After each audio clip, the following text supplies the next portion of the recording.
دربار میں جو طریقے سے جاتا ہے تو وہ بے شک نوازا جاتا ہے اور خود نوازا جاتا ہے۔ حضرات محترم، ان بادشاہوں کی بارگاہ میں جب کوئی دامن طلب لے کے جاتا ہے تو یہ آنے والے کی نسبت کو دیکھا کرتے ہیں کہ آیا کہاں سے ہے اور کس کا ہے یہ۔ حضرات محترم، جب نسبتیں دیکھتے ہیں سبحان اللہ تو پھر کرم بھی ہو جایا کرتا ہے۔ جانے والے بے نسبت جب جاتے ہیں، یوں ہی چلے جاتے ہیں، بغیر اجازت مرشد کے چلے جاتے ہیں، یوں ہی اپنے دل میں خیال آیا چلے جاتے ہیں، تو پھر نوازش تو ہوتی ہے لیکن عام نوازش ہوتی ہے۔ لیکن جب جانے والا اپنے مرشد کریم کی اجازت سے جاتا ہے، ان کی نسبت کا وہاں جب واسطہ دیتا ہے تو پھر عام نہیں بلکہ خاص نوازش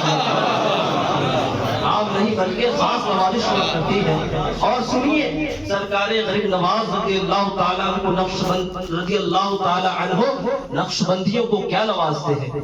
رات سرکار غریب نواز رضی اللہ تعالیٰ عنہ یقیناً چشتی ہیں، لیکن آپ کے پاس نسبت نقشبندیہ بھی ہے، ایک نہیں کئی واسطوں سے ہے۔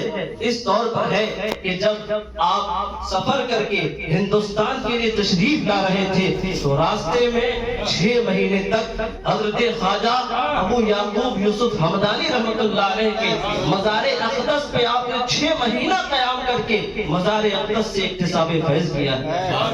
حضرت خواجہ ابو یعقوب یوسف حمدانی رحمۃ اللہ علیہ کون ہیں؟ اس سلسلے نقشبندیہ کے بڑے عظیم المرتبت بزرگ گزرے ہیں۔ حضرات یہ وہی ہیں کہ جن سے سرکار غوث اعظم رضی اللہ تعالی عنہ نے بھی ان کی حیات ظاہری میں اکتساب فیض کیا ہے، ان کی حیات ظاہری میں فیض حاصل کیا ہے۔ مشہور واقعہ ہے کہ بغداد کی سرزمین پر آپ جب حاضر ہوئے، یہ خواجہ ابو یعقوب یوسف حمدانی ہی ہے کہ جنہوں نے ان کے بچپن میں یہ فرمایا تھا کہ اے عبد القادر، میں تمہیں دیکھتا ہوں کہ بغداد کی جامع مسجد کی منبر پر کھڑے ہو کر کے تم ایک دن اعلان کرو گے کہ قدمی حاضر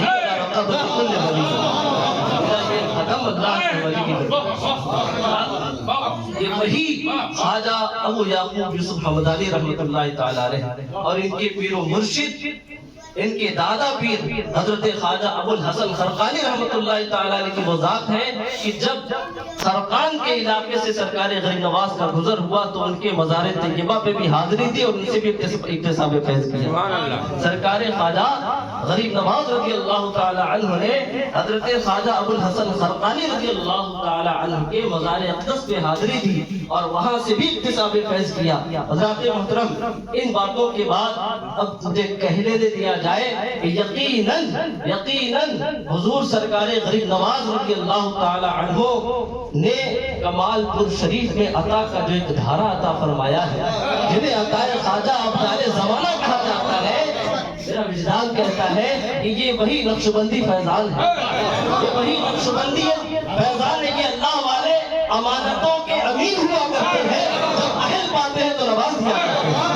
جس زمانے میں ہو، جس وقت میں ہو، جب اہل پایا جاتا ہے تو نواز دیا جاتا ہے۔ آپ دیکھیں یہ اللہ والے یقیناً بڑی ان کی نوازشیں ہوا کرتی ہیں۔ درود پاک پڑھ اللہ حضرت محترم، اس سرکار غریب نواز رضی اللہ تعالی عنہ ہے، ان کی دیکھیں آج کے اس زمانے میں اگر ہمیں کسی کو سمجھانا ہوتا ہے تو ہمارے پاس کوئی بھی مسئلہ ہو سمجھنے آتا ہے، بڑا ٹائم لگ جاتا ہے۔ کسی کو سمجھانے میں آج کے زمانے میں بڑی کٹھنائی کا سامنا کرنا پڑتا ہے، طرح طرح کے سوالات ہیں اور طرح طرح کے لوگ ہیں۔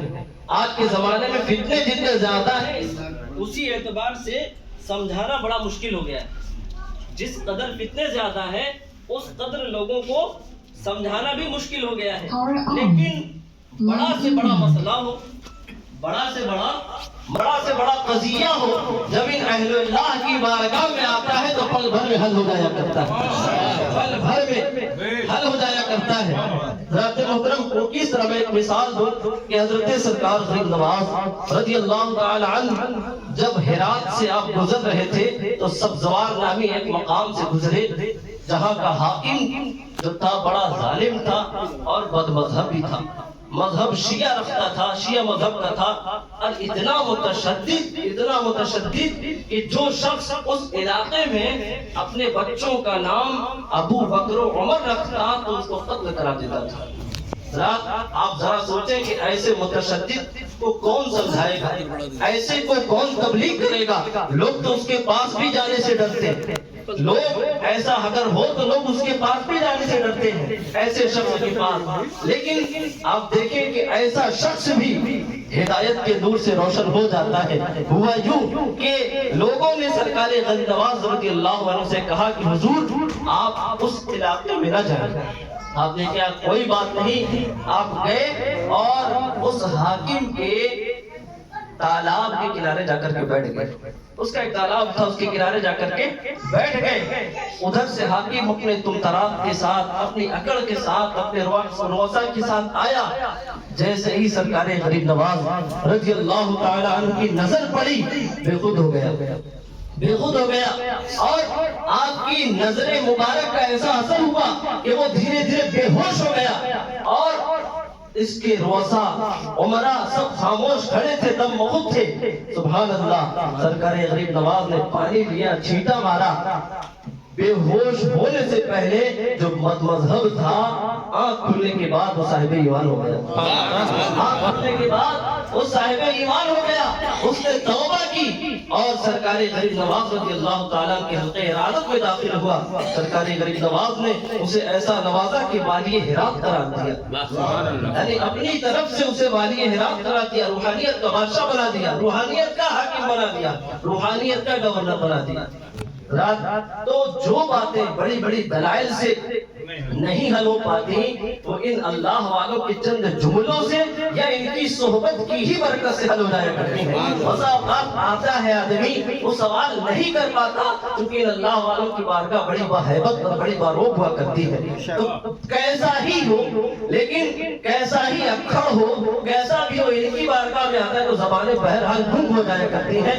تو کبھی ایسا ہوتا ہے کہ دل میں اعتراض ہوتا ہے، کہہ نہیں پاتا ان کی زبانوں سے، کبھی ایسا جملہ نکلتا ہے کہ اس کا جواب ہو جاتا ہے، اس کی دل کی دنیا اسی سے بدل جاتا ہے۔